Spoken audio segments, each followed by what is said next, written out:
नमस्कार दोस्तों, आज की क्लास में हम इलेक्ट्रो होम्योपैथी और होम्योपैथी के बीच में क्या अंतर है या यूं कहें कि दोनों में क्या विभिन्नताएं हैं, इसको जानने का प्रयास करते हैं। सर्वप्रथम हमने लेफ़्ट साइड इलेक्ट्रो होम्योपैथी लिखा है और राइट साइड में होम्योपैथी लिखा है।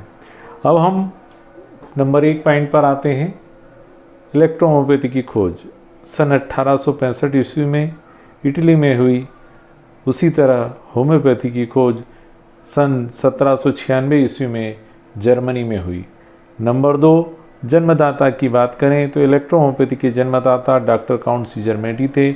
उसी तरह होम्योपैथी के जन्मदाता doctor Samuel Frederick Christian Hahnemann थे।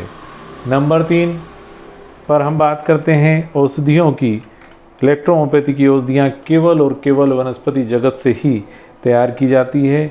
वहीं हम होम्योपैथी की देखते हैं तो यह वनस्पति जगत से एवं खनिज जगत से एवं ऊर्जा स्रोतों से बनाई जाती है।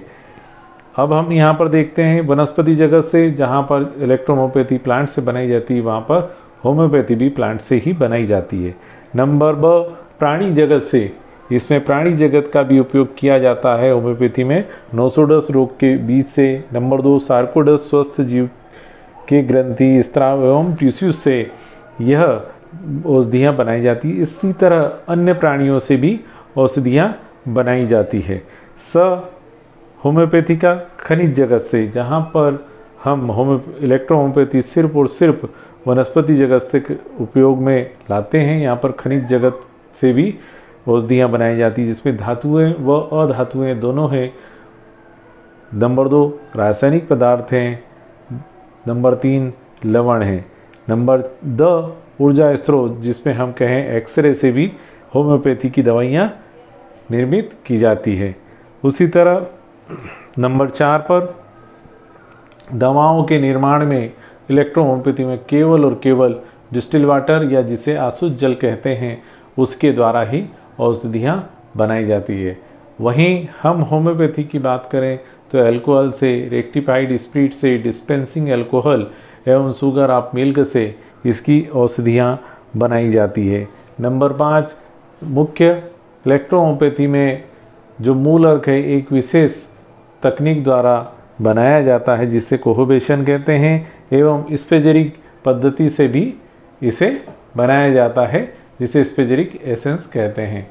वहीं होम्योपैथी की बात करें तो होम्योपैथी का मूल अर्क कई विधियों द्वारा प्राप्त किया जाता है। नंबर 6, औषधियों का शक्तिकरण का तरीका, या ये यूं कहें कि पोटेंटाइज करने का तरीका क्या है।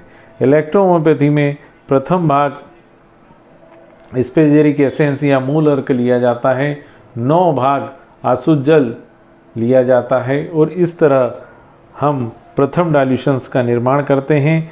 उसके पश्चात आगे के डाइल्यूशंस बनाने के लिए 1:47 के अनुपात में बनाया जाता है। 1 मतलब मूल अर्क या औषधि और 47 डिस्टिल वाटर प्रयोग में लाया जाता है। इस तरह से यहाँ पर हम इलेक्ट्रो होम्योपैथी की औषधियों का निर्माण करते हैं। वहीं होम्योपैथी की बात करें तो होम्योपैथी में निम्न स्केल्स के द्वारा होम्योपैथी का या यूं कहें कि होम्योपैथिक औषधियों का निर्माण किया जाता है।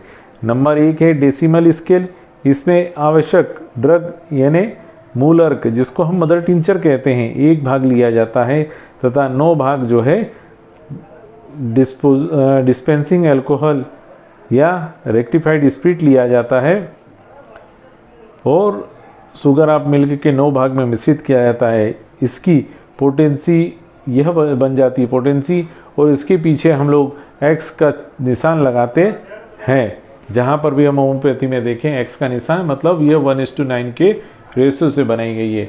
उसी तरह नंबर 2, इसमें सेंटीमल स्केल का उपयोग किया जाता है। इस स्केल के अंदर यह स्केल होता क्या है, इस बारे में जाने।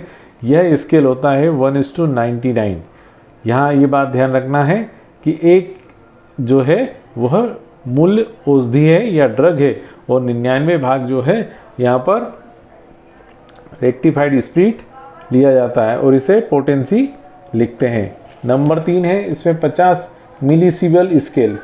इस सिद्धांत के आधार पर भी औषधियों को सख्तीकरण किया जाता है, लेकिन आजकल यह फार्मूला जो है प्रयोग में नहीं लाया जाता। इसके बाद हम देखते हैं शुगर ऑफ मिल्क का प्रयोग भी औषधियों के पोटेंटाइजेशन करने के लिए किया जाता है।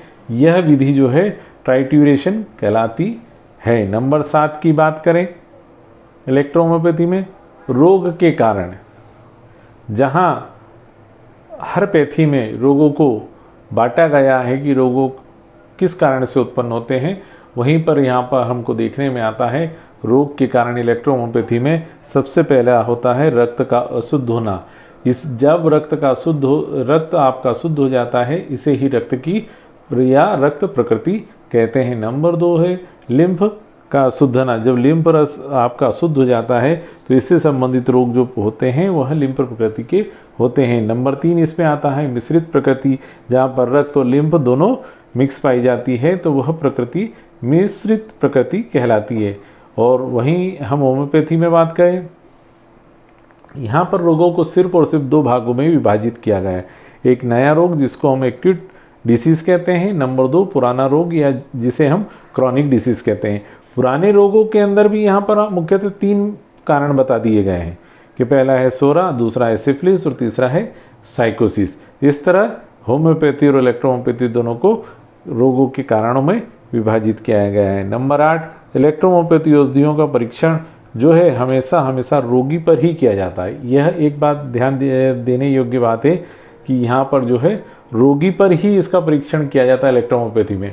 और होम्योपैथी की बात करते हैं तो यहाँ पर ड्रग प्रूविंग, जिसको औषधि परीक्षण या औषधि की प्रूविंग करना कहते हैं, वह सिर्फ और सिर्फ स्वस्थ मनुष्य पर करते हैं। मतलब मैं यहाँ पर थोड़ा सा स्पष्ट करूँ, स्वस्थ मनुष्य पर मतलब आप यहाँ पर होम्योपैथी में किसी स्वस्थ मनुष्य को वह औषधि दी जाती है और उससे उत्पन्न हुए लक्षणों को लिखा जाता है कि यहाँ पर यह औषधि इतनी मात्रा में इस स्वस्थ व्यक्ति को दी गई थी, तो इतने दिनों के अंदर या इतने अंतराल से इसके अंदर यह लक्षण उत्पन्न हुए, तब यह प्राप्त किया जाता है कि यहाँ पर यह औषधि जो है इन रोगों पर कारगर होगी। नंबर 9 यहाँ पर देखते हैं इन औषधियों का प्रयोग केवल रोग पर किया जाता है। मतलब इलेक्ट्रोहोम्योपैथी में जो भी औषधियों का प्रयोग होगा वो रोग पर होगा, जिसे हम थेरेप्यूटिक कहते हैं। और होम्योपैथिक की बात करें तो यह लक्षण यानी सिम्टम्स के आधार पर या समानता के आधार पर कि ये जो रोग के लक्षण हैं, मान लीजिए सर्दी है तो सर्दी से संबंधित जो बीमारी जो औषधियाँ उससे सर्दी उत्पन्न होती है वही सर्दी भी खत्म करेगी। नंबर 10 यहाँ पर हम देखते हैं तरल औषधियाँ इलेक्ट्रोहोम्योपैथी में उपयोग की जाती है। धनात्मक रोगों में अथवा धनात्मक भाग पर कह लें वहाँ पर ऋणात्मक औषधियाँ प्रयोग की जाती है, या धनात्मक रोगों में ऋणात्मक औषधियाँ प्रयोग की जाती है, वो भी ऋणात्मक पॉइंट्स पर की जाती है। होम्योपैथी में इस प्रकार की कोई औषधियाँ नहीं होती। 11 दवाओं के प्रयोग की विधि। इलेक्ट्रोहोम्योपैथी में मुख के द्वारा दवाइयाँ दी जाती है। नंबर 2 चर्म द्वारा, यानी जिसमें हम मलहम बनाते हैं, कंप्रेस बनाते हैं, इस तरीके से। और नंबर 3 सुई के भेदन द्वारा, यह भी एक प्रचलित है। वहीं होम्योपैथी की बात करें तो सिर्फ और सिर्फ इसमें 2 ही तरीके, एक मुख के द्वारा और दूसरा चर्म के द्वारा। चर्म के द्वारा मतलब मलहम आदि बनाए जाते हैं। उसी तरह यहाँ पर 12वें नंबर पे देखें तो इलेक्ट्रोहोम्योपैथी में बहु औषधि एक साथ प्रयोग की जाती है, जिसका सिद्धांत ही हम कहें कॉम्प्लेक्सिस इन क्यूरेंटर है।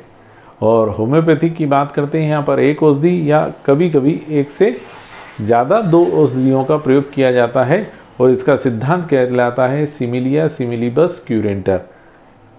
इसी तरह अगले पॉइंट्स पर हम देखते हैं कि इलेक्ट्रोहोम्योपैथियों का उपयोग बाह्य प्रयोग में भी कर सकते हैं, जबकि होम्योपैथिक में ऐसा कुछ नहीं है। बाह्य प्रयोग मतलब हम इलेक्ट्रिसिटी जो है शरीर के विभिन्न पॉइंट्स दिए गए हैं उन पॉइंट्स पर प्रयोग की जाती है, और होम्योपैथी में ऐसा कुछ नहीं है। नंबर 14 एवं अंतिम बिंदु देखें, इस इलेक्ट्रोहोम्योपैथी चिकित्सा विज्ञान जो है वह आदि शक्ति से जुड़ा हुआ है। यहाँ पर हमने पूर्व की क्लास में बताया गया था कि 8 फोर्स क्या है। यह जो सिद्धांत है इलेक्ट्रोहोम्योपैथी का 8 फोर्स पर आधारित है, और होम्योपैथी में जो है इस चिकित्सा विज्ञान का संबंध केवल जीवनी शक्ति से जुड़ा है। यहाँ पर हमने आपको कुछ उपरोक्त कहें दोनों में क्या क्या भिन्नताएं हैं यह बताई है। अब हम अगली क्लास में कफ प्रकृति, मिश्रित प्रकृति एवं रक्त प्रकृति के बारे में बात करेंगे। धन्यवाद दोस्तों।